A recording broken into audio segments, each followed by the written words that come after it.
Era uma tarde de março, dessas em que o calor do Rio de Janeiro parece cuspir no rosto dos homens, e eu, sentada na varanda com meu café paulista, pensava na adolescência. Não essa adolescência de propaganda de refrigerante, cheia de sorrisos e bicicletas, mas a verdadeira, a que fede a suor, hormônio e confuso desespero às vezes. Porque, meus amigos, a adolescência não é uma fase. Não é um ensaio. A adolescência é vida humana. Crua. Suja. Magnífica.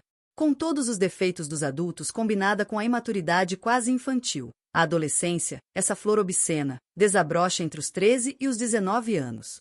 Eu vejo o adolescente na rua, com seu celular na mão, os olhos vidrados como quem descobre o paraíso ou o inferno num único clique. Ele não mostra o rosto, não precisa. Na internet ele é rei, é um quase deus, é um super-homem de bermuda rasgada que desafia o mundo sem sair do quarto. E isso, leitores e ouvintes, é o que apavora os donos do poder.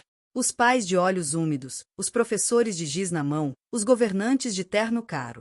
Porque o adolescente, esse bicho solto, acredita que pode tudo. E, santo Deus, às vezes ele pode mesmo.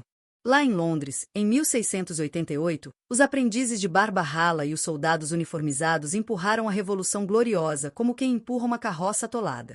Muitos eram jovens impúberes, uma horda de maturos que derrubaram e mataram reis e rainhas pois desconheciam a impossibilidade. Hoje, nos países de renda média e alta, os velhos são muito mais. Os cabelos grisalhos mandam, e os adolescentes são uma minoria barulhenta. Por vezes, até obedientes. Mas não se engane. Eles têm a internet, esse asfalto selvagem onde o anonimato é a arma e a voz é o gatilho. Um menino de 15 anos posta um meme, e pronto. O mundo treme. Pais choram. Escolas colapsam e chamam reuniões. Especialistas de pau oco troçam da história e da biologia por meio de verborrágicos discursos televisivos populistas. Governos escrevem leis com a tinta do medo tentando tolher a liberdade de pensar e expor o que se pensa, mesmo sendo o expositor um adolescente que, às vistas dos imaturos e medrosos idosos, sequer sabem pensar corretamente. Eu os vejo, esses adolescentes de 2025, com seus corpos que mudam sem aviso. O peito que cresce, a voz que falha, o desejo que explode como um vulcão por todos os poros. Os cientistas dizem: são os hormônios masculinos e femininos em ação. São o cérebro e os músculos se refazendo. E eu digo que é apenas a vida, ora bolas. Como sempre foi. É o duelo pelo corpo infantil que se foi, como cantaram aqueles psicanalistas argentinos, Aberasturi e Knobel, com seus 3 lutos. Perderam a boneca e o carrinho. Perderam o colo da mamãe. Perderam o pai herói que consertava tudo com um grito. E agora, nus e desajeitados diante do espelho, eles se acham invencíveis. Querem ser o Arandir de O Beijo no Asfalto, beijando a boca do perigo sem pensar no escândalo que vem depois. Ah, como isso fiz nos anos 1980. Mas aí entram os pais, esses pobres diabos com a síndrome do ninho vazio. Um filho só, 2 no máximo, e eles agarram o adolescente como quem segura uma relíquia. Não saia, não clique, não viva. Gritam. Enquanto o menino ou a menina, trancados no quarto, navegam pelo mundo com os dedos, ouvidos e olhos. A mãe chora na cozinha, o pai aperta o cinto, e os dois sonham com o dia em que o filho não os abandonará. É comédia, é tragédia, é o subúrbio carioca em 4G do Estado Anatel ou do Estado CV. E o governo? Essa organização de políticos e burocratas todos auto-interessados em aumentar suas rendas. Essas senhoras e senhores de roupa social já esqueceram o cheiro da juventude? Já esqueceram que, há eras atrás, também foram adolescentes? Eles fazem leis, decretos, algemas digitais. Prisões reais para manter em cativeiro a fera sequestrada.